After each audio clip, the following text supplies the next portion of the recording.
like dew evaporating in the first sunlight. Before the first footstep on the floor, before the coffee brews or the phone lights up, the morning holds a fragile kind of silence, one that feels both heavy and sacred.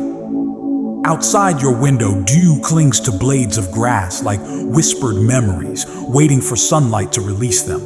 It's not dramatic, it's quiet, it's natural. And in that softness, something begins again. This moment, this in-between, where yesterday's weight hasn't fully lifted and today's hope hasn't yet taken shape, is where the healing starts.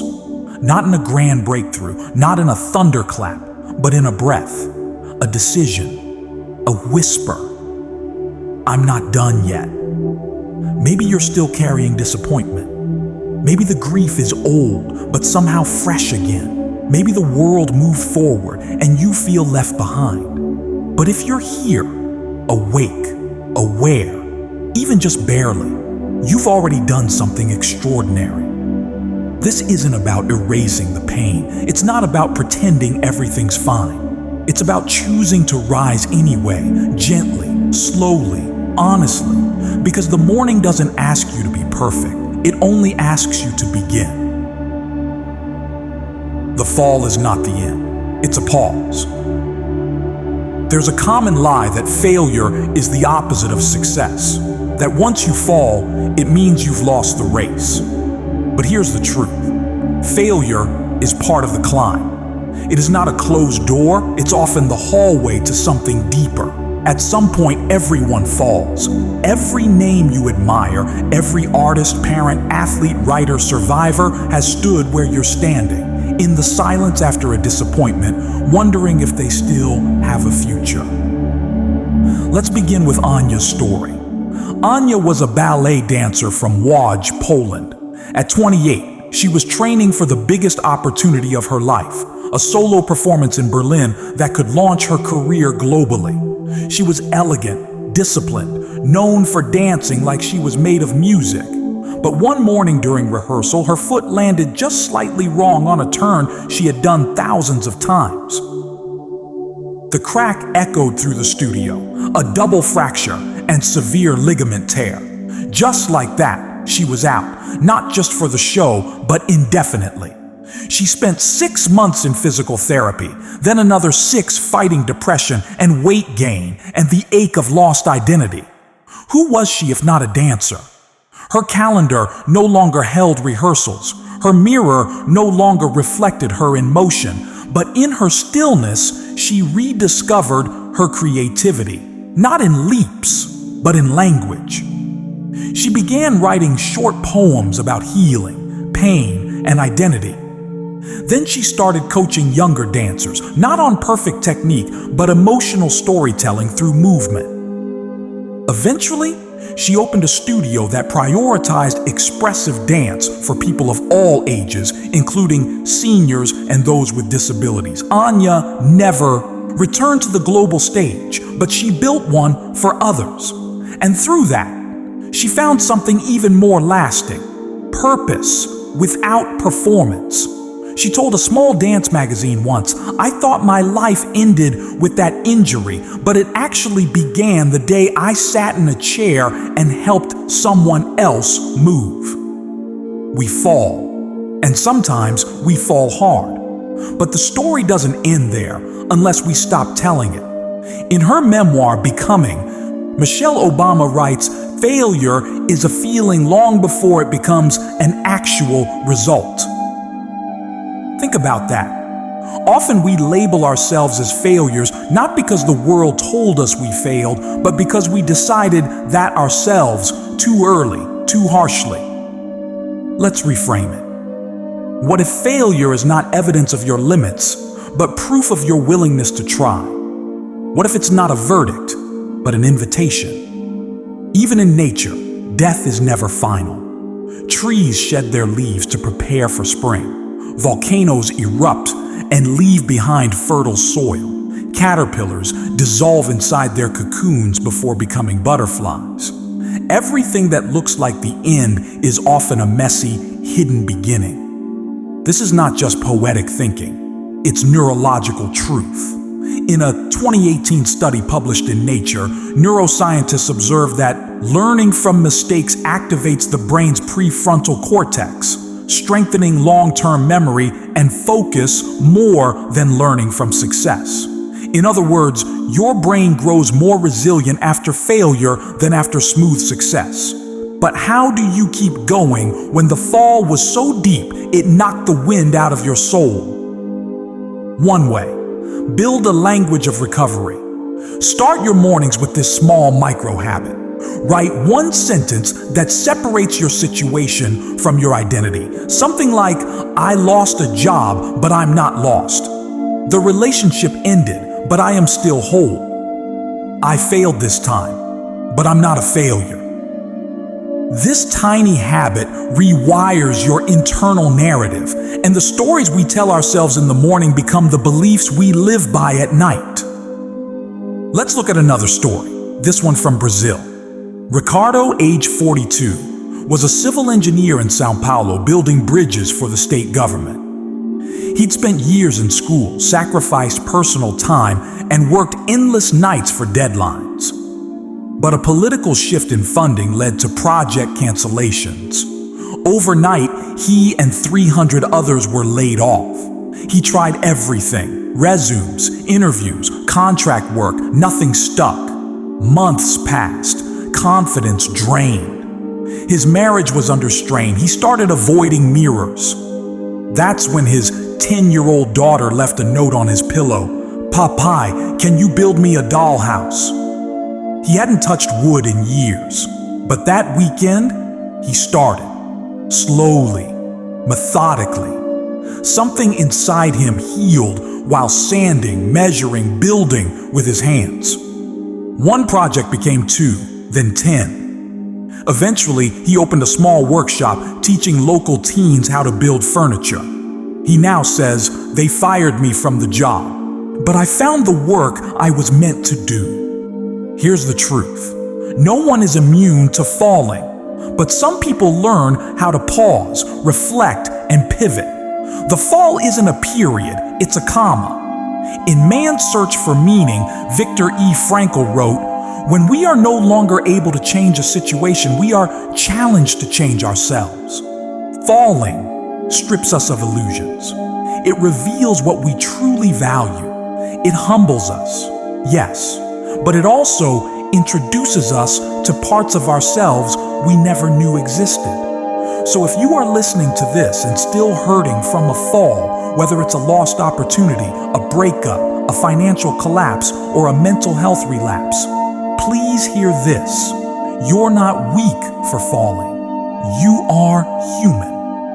And rising again is not about bouncing back to who you were. It's about evolving into someone deeper, truer, and maybe even freer. Let's return to one more story. This time from the U.S. Maya, age 33, was a speech therapist in Chicago. When COVID hit, her job shifted online. She lost 2 grandparents within 5 weeks, went through a breakup, and found herself alone in a studio apartment with grief, silence, and guilt she couldn't name. One morning, after crying through the night, she took a piece of chalk and wrote on the sidewalk outside her building, "If you're hurting too, take one deep breath. You are not alone." The next day, someone had added, "Thank you. I needed this." By the end of the week, there were 23 messages in different colors, all from neighbors who'd never met, now quietly supporting each other through sidewalk chalk. She started leaving one message every morning, even in winter. It became a ritual, her version of therapy. And when the lockdowns ended, she started a nonprofit that offers micro grants to support mental health community art. Sometimes we rise not by climbing, but by connecting. So today, don't aim for fireworks. Don't demand clarity. Let your rising be as quiet as breath, as consistent as morning. Let it be small but honest. Ask yourself, what do I believe about falling? Have I confused failure with finality? What could be waiting for me after this pause? Because this is not the end. It's not even a detour. It's an invitation to become more than what you lost. You are not what happened to you. You are what you choose to do next. Courage is quiet in the morning. Courage is rarely loud. It's not always the battlefield speech or the standing ovation moment. Sometimes courage is the quietest thing in the room. It's getting up with puffy eyes after a night of crying and still brushing your teeth. It's sending that application even after 5 rejections. It's whispering to yourself, try again, when no one else is cheering you on. You see, courage doesn't always roar. Often it's barely a whisper. There's a man named Henrik, 54, from Bergen, Norway, a stoic man. He worked for 30 years at a marine engineering company, the kind of guy who always fixed the snowblower for his neighbor before they even asked. A dependable husband, a good friend, and someone who could always be counted on. When his wife of 27 years, Layla, died suddenly from a brain aneurysm, Henrik didn't cry at first. He just stopped. He stopped cooking, stopped talking. He canceled Christmas. He stopped answering texts. The coffee machine remained unplugged. Her slippers stayed in the same spot for months. It wasn't loud grief. It was a frozen kind. The kind that buries itself under routine and silence. But here's the moment everything shifted. One winter morning, a neighbor knocked on his door. An older woman. She was holding a dog leash. "I broke my ankle," she said. "Could you walk Jasper for me? Just 10 minutes?" Henrik didn't say much, but he nodded. That walk became the first time in months he'd stepped outside for something other than groceries. The next day, he did it again. By the 3rd day, Jasper wagged his tail when he saw him. By the 7th, Henrik found himself smiling just for a moment at the sight of fresh snow. He now volunteers at a shelter, walking dogs for the elderly. Still quiet, still grieving, but alive, one leash, one street, one morning at a time. That is courage. Henrik once said, "I didn't know what healing looked like, but it had 4 legs and needed me to show up." So many people believe courage has to look like confidence, like standing on stage or charging ahead. But the truth is, real courage often wears pajamas and makes coffee while the heart is still broken. In Daring Greatly, Brené Brown writes, "Courage starts with showing up and letting ourselves be seen." And isn't that what every morning gives us? A chance to show up again, even if we're not fully healed, even if we're scared. Let's talk about morning itself for a second. Not the symbolic kind, but the real kind. Waking up early isn't about hustle culture. It's not about productivity or proving anything. It's about being with yourself before the world tells you who to be. It's about hearing your thoughts before social media drowns them. It's a sacred time to remember who you are.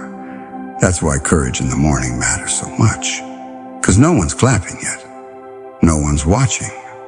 But your soul is. There's a 23-year-old woman named Tess in Bristol, England. She suffers from a rare skin condition that causes intense scarring. As a teenager, she faced relentless bullying. Kids called her Burned Barbie, and worse. By the time she was 16, she avoided mirrors entirely and didn't want to attend university in person. She took all her courses online. One day, during a video call with a therapist, her camera glitched and accidentally turned on. For 14 seconds, she froze, camera facing her full face. She expected disgust, but her therapist smiled gently and said, "Tess, you are incredibly brave." That single sentence broke something inside her, or maybe it mended something. That evening, she wrote a post on Reddit titled, "This is my face, and I'm tired of hiding it." She uploaded her photo. She nearly deleted it 5 times. That post got over 80,000 upvotes and thousands of comments. People thanking her for her honesty, for her rawness, for her courage. Many said it helped them show their own scars, both visible and invisible. Tess now records short videos encouraging body neutrality. Not love, not hate, just peace. She says, courage isn't being proud all the time. Sometimes it's just refusing to disappear. So how do we cultivate this quiet courage in our own lives? It begins with micro habits, small acts that build emotional muscle. Here's one. Every morning, do one thing that affirms your presence. It could be as simple as making your bed, saying your name out loud in the mirror, putting on an outfit you like, even if no one sees it. Texting one friend. Hope today treats you gently.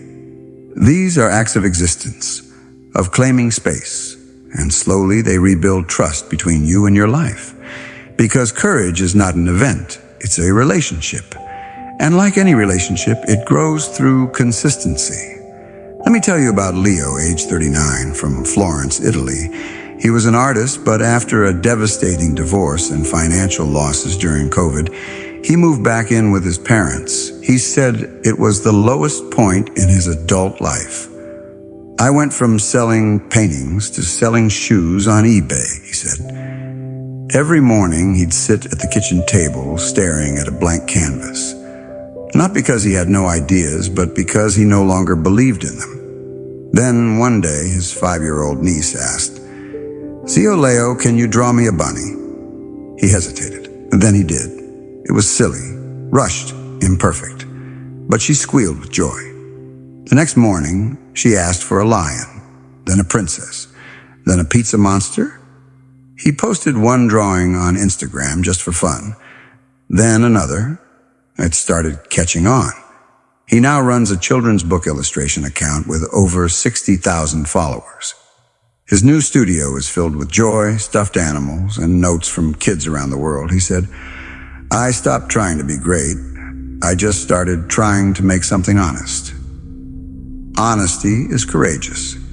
Showing up even when you feel empty is courageous. Creating without perfection is courageous. Remember the quote by Marianne Radmacher. Courage doesn't always roar.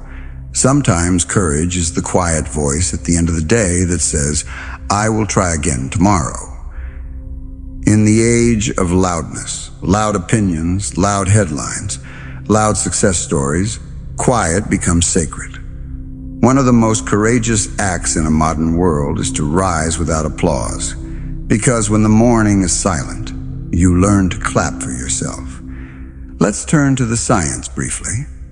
A 2022 study from the Journal of Positive Psychology found that small, repeated actions like journaling, stretching, or morning walks significantly increase emotional regulation over time. These acts don't eliminate fear, but they give us the tools to act despite it. So if you feel stuck right now, don't wait for motivation.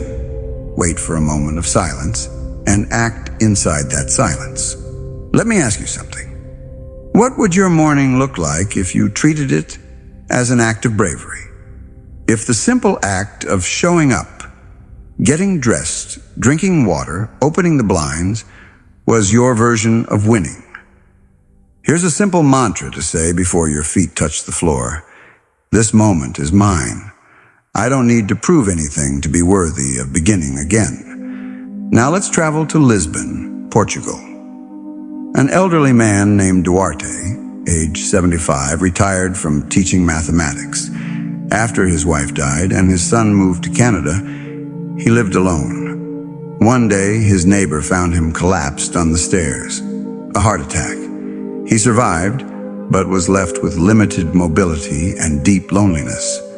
At the rehabilitation center, he was withdrawn. Nurses said he refused conversation. But one morning, a volunteer gave him a Sudoku book.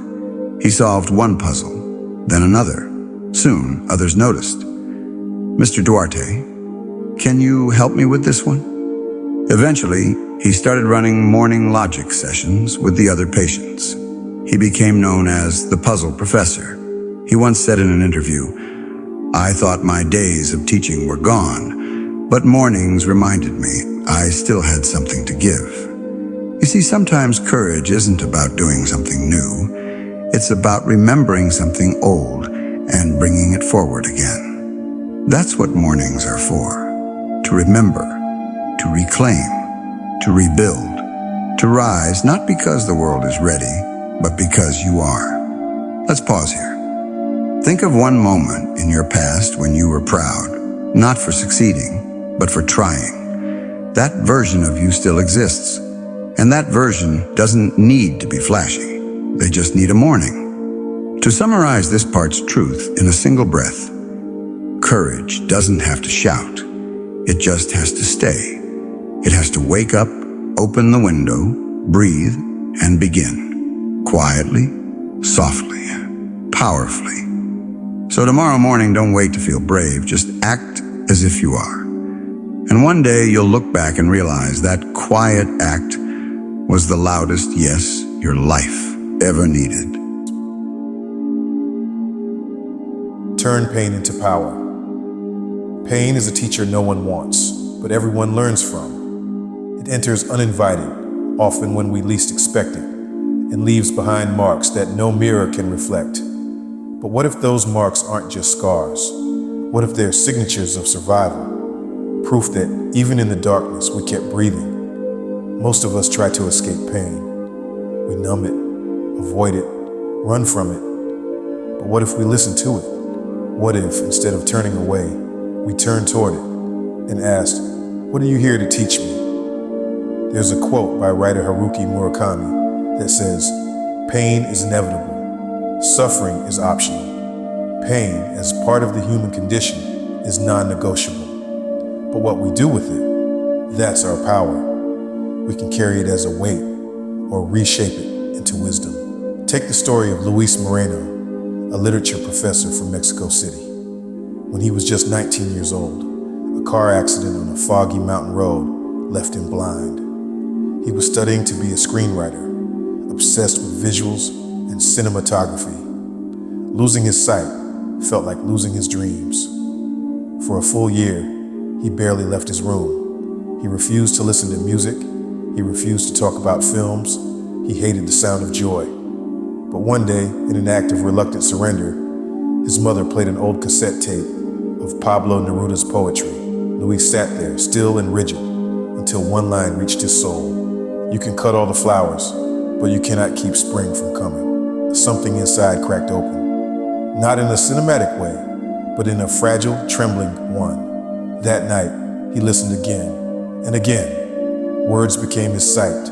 Sound became his light. Luis eventually returned to university, not as a screenwriter, but as a poet. Today, at 41, he teaches creative writing and literature at a university for visually impaired students. He's published 2 collections of poetry and hosts a weekly podcast where he recites Latin American poetry in both Spanish and English. When asked in an interview how he overcame such devastating loss, Luis said something that will stay with you. "I didn't overcome the darkness. I learned how to speak from inside it. That is turning pain into power. It doesn't mean pretending the pain didn't happen. It doesn't mean being positive all the time. It means using what hurt you to help others heal. It means forging purpose out of brokenness. In The Gifts of Imperfection, Brené Brown writes, "Owning our story and loving ourselves through that process is the bravest thing we'll ever do." So what does it look like in real life? Turning pain into power? It looks like being honest about what hurts, naming it, sitting with it, not to drown in it, but to understand it. It means asking new questions. What did this pain reveal to me? What values did it expose? What strength did it awaken that I didn't know I had? In many cases, it means serving someone else with the very thing that once broke you. There's a reason support groups are led by people who've been through it. There's a reason the best therapists are often those who've suffered themselves. There's a reason survivors become advocates. Pain creates empathy. Empathy builds bridges, and bridges change the world. Let's talk about a woman named Isabelle from Toulouse, France. She grew up in a family that didn't believe in therapy. Her father, a factory worker, drank to cope. Her mother worked nights at a bakery. Isabel spent most of her teenage years hiding bruises, some visible, some emotional. At 17, she left home. She worked as a cleaner, then as a cashier. By 25, she had built a modest but stable life. But the trauma remained. It whispered during quiet moments. It screamed during conflict. It didn't go away.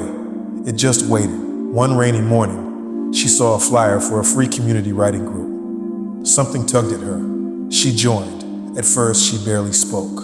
She only wrote fragments, but each week, the fragments turned into paragraphs, the paragraphs into pages. 3 years later, she self-published a short memoir titled The Girl Who Forgot to Cry. It wasn't a bestseller. It didn't go viral. But something miraculous happened. People started emailing her, saying, "You told my story." Saying, "I've never said this out loud, but me too." Now, Isabel runs workshops in low-income neighborhoods, helping young women write about their trauma.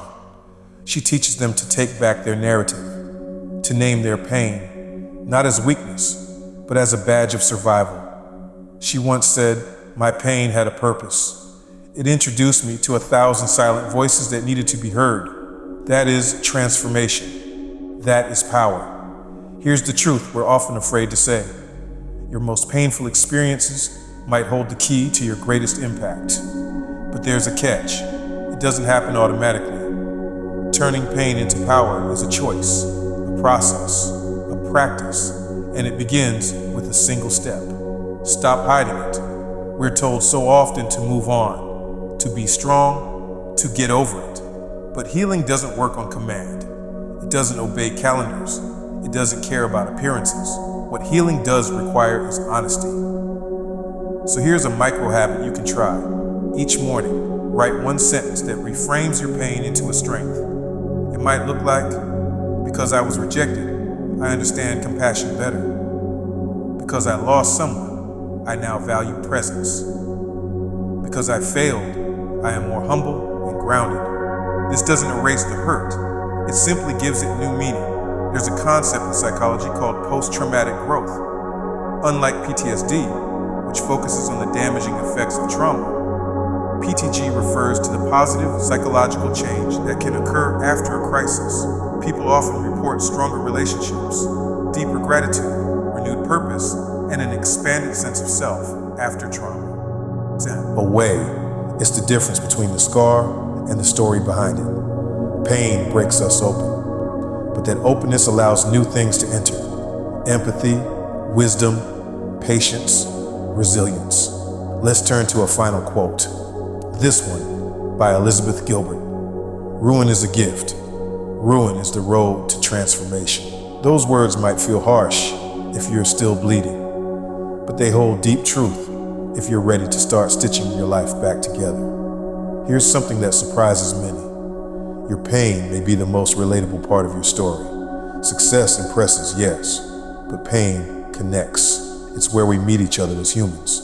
It's where compassion is born. That's why your willingness to talk about your struggle, whether in a whisper, a journal, a text, or a group, is not just healing for you, but potentially life-saving for someone else. Imagine a world where we shared our stories more honestly. Imagine what could happen if pain was no longer a secret, but a spark. You may think your life is too ordinary, that your pain isn't big enough to matter, but pain doesn't have to be dramatic to be real. Loneliness, comparison, quiet disappointment, silent grief. They all count. They all need a voice. And your voice, trembling as it may be, might be the beginning of someone else's healing. So here's what I ask of you this morning. Don't rush to escape your pain. Pause. Listen. Ask it what it wants you to know. Then ask yourself, who else needs to hear this? How can I use this experience to lift someone else? How can I honor the journey I've survived? Because when you do that, you are no longer just surviving. You are transforming. You are choosing to turn ashes into art. You are choosing to let your wound become someone else's light. And that is the greatest kind of power. Somewhere along the way, Many of us inherited a dangerous belief that if we can't do something perfectly, we shouldn't do it at all. That if we can't go fast, go big, or get it right the first time, it's not worth doing. But perfection is not the standard. It's the illusion. Progress is the truth. The most important steps in your journey will never be the grand ones. They'll be the ordinary ones. The mornings you show up tired, the days you move slowly but move anyway, the moments you choose to stay in the game even when you feel behind. Because perfection isn't what changes lives. Consistency does. There's something freeing in letting go of the idea that you have to fix everything in one day. Growth doesn't demand speed, it demands staying. Imagine a seed. It doesn't break through the soil with fury. It doesn't yell its way to the sun. It grows in silence, inch by inch, guided only by the pull of light. You won't hear it. You won't see it move, but it's rising steadily every day. And so can you. Let's talk about Jenna, a single mother from Manchester, England. At 29, Jenna worked nights cleaning offices and spent her mornings studying to become a nurse. She had failed her first 2 licensing exams, not because she wasn't smart, but because she was exhausted. Balancing bills, daycare, and coursework left her running on fumes. On the morning of her 3rd exam, her toddler had a fever. She considered skipping the test again, but instead, she called her neighbor for help, grabbed a piece of toast, and whispered to herself, "Show up messy." She didn't feel ready, but she went anyway. She passed that exam. Today, she's a registered nurse in a local hospital's ICU ward. She still gets overwhelmed. She still doubts herself. But every morning before her shift, she sets a 3-minute timer, takes slow breaths, and silently repeats, imperfect, but present. She told a friend recently, "I didn't pass because I finally had it all together. I passed because I stopped waiting to be perfect before I tried." That's what this part of the journey is about, not being flawless, just being faithful to the process. You may think that if you're not improving rapidly or visibly, you're not growing. But the truth is, progress often hides in the background. It lives in the habits that don't go viral. It grows in the invisible changes, like the way you respond with calm instead of anger, the way you speak more gently to yourself, the way you make your bed even on a sad morning. Those things don't get applause, but they are the backbone of becoming. Here's a quote from James Clear, author of Atomic Habits. "You do not rise to the level of your goals. You fall to the level of your systems." That's why tiny, steady routines matter more than bursts of inspiration. Because when the hard days come, and they will, your habits will carry you where your motivation can't. So let's make this practical. Here's a micro habit you can try starting tomorrow. Set a 3-minute timer and do one thing you've been avoiding. Just 3 minutes. Not until it's finished. Just until the timer ends. It might be replying to an email, stretching, tidying a desk, opening a document, putting your shoes on. Why 3 minutes? Because 3 minutes is too small to fear, but it's big enough to build momentum, and momentum beats perfection every single time. Let me ask you something. How many dreams have you delayed? Not because they're impossible, but because you're waiting for the right moment. How many projects have you started and abandoned, not because you lack talent, but because it got hard and you didn't want to do it poorly? Perfectionism often wears the mask of procrastination. We tell ourselves, "I'll start when I have more time, when I feel more confident, when everything aligns."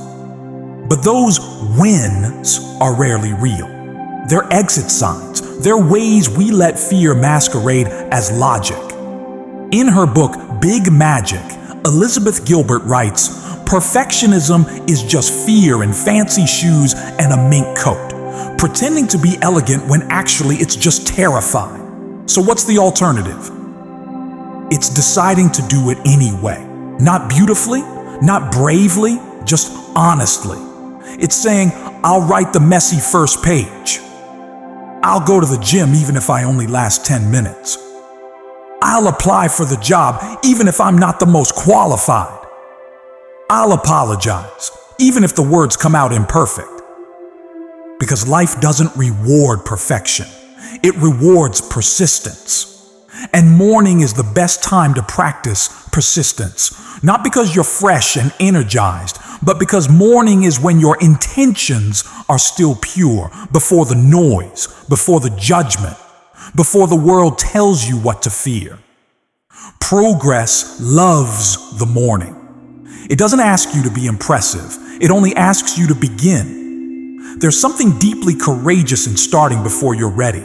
It tells your brain, I trust myself to learn as I go. And that belief is the root of all change. So what if this week, instead of focusing on what you didn't do right, you made a list of what you did do? What if you stopped tracking perfection and started noticing effort? You might find that you're further along than you thought. Let's pause and get specific. If you're healing from a breakup, progress might look like deleting the chat history or going 24 hours without checking their profile. If you're battling depression, progress might look like taking a shower and making a warm breakfast. If you're trying to change careers, progress might look like researching a new course or emailing someone in your dream field. None of those are glamorous, but they are real. And enough of those small steps, they change the direction of your life. So when your inner critic says, this isn't good enough, I want you to answer, maybe not yet, but it's better than yesterday. Now let's return to Jenna. She still keeps that failed exam in a drawer, not as shame, but as proof. Proof that progress isn't linear, that failure isn't final, that the worst day can still lead to the best change. She says that every time she feels overwhelmed now, she reminds herself, you don't have to be extreme, just consistent. Let that sink in. Because the people who succeed aren't always the most talented or the most prepared. They're the ones who kept showing up. They showed up on the hard days, on the slow days, on the invisible days. And that's something you can do too. It doesn't matter if your progress is unrecognizable to others. It doesn't matter if no one sees your early mornings, your silent wins, your private pain. You see it. And you are enough of a reason to keep going. Here's a closing image to hold on to. Imagine a brick wall. Now imagine placing just one brick each day. Nothing fancy, just one brick. After a week, you have 7. After a month, 30. After a year, 365. And one day, without realizing it, you look back and see a home. Something strong, something built with care, something no one can take away from you because you built it slowly, consistently, imperfectly. That's progress. So if this morning you feel behind or ashamed or lost in the middle of a journey that feels too long, take heart. You don't have to be amazing today. You only have to be moving. You are not alone in the climb. Every journey feels longer when you think you're walking it alone. And when you're climbing uphill, whether in your career, your mental health, your grief, or your faith, loneliness can be heavier than the struggle itself. But here's a truth that might surprise you. You've never actually been alone, not fully, not for a second, because somewhere, someone else is taking the same deep breath, whispering the same silent prayer, pushing against the same doubts. You just haven't met them yet. That's what makes this part of the journey so powerful, not only discovering your inner strength, but realizing you're part of something larger than yourself. Let's start with the story of Farida, a 67-year-old Sudanese refugee who now lives in Berlin. Farida fled her homeland with nothing but a small suitcase, a tattered photo of her late husband, and the address of a cousin in Germany. She didn't speak German. She had never been on a plane before. She had raised 5 children and buried 2. Her first year in Berlin was brutal, cold, isolated. She was often mistaken for someone who didn't belong, overlooked at bus stops, talked over at clinics, ignored in shops. But every morning, Farida walked through the cold, through unfamiliar streets, not for fitness, but for presence. "I wanted the city to know I existed," she said. One day, she noticed a young woman sitting on a bench crying. She sat down quietly beside her. After a few minutes, she reached into her bag and handed the girl a napkin and a date fruit. The girl said, "Thank you." She was Syrian, also a refugee, also lost.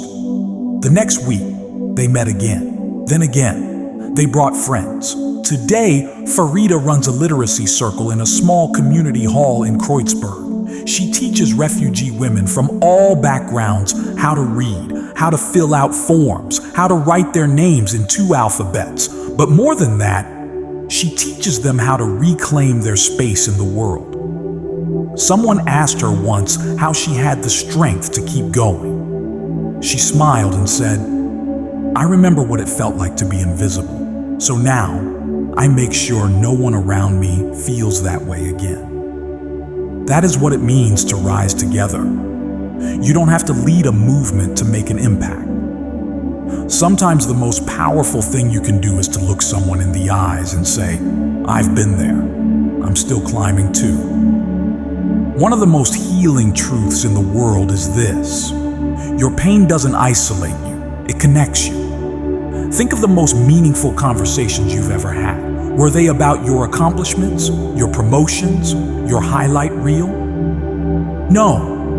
They were about your challenges, your failures, your fears, your healing. And when someone said, "Me too," you didn't feel weak. You felt seen. There's a quote by Viktor Frankl that says, "When we are no longer able to change a situation, we are challenged to change ourselves." But what if healing also means expanding ourselves? Not just changing who we are, but who we care for. When we turn our pain outward, when we use it to reach someone else, we multiply the meaning of our climb. And this doesn't always mean charity or leadership. Sometimes it just means checking in. Here's a simple micro habit you can start tomorrow morning. Send one text that says, "Thinking of you. Let's rise today." That's it. It's not poetic.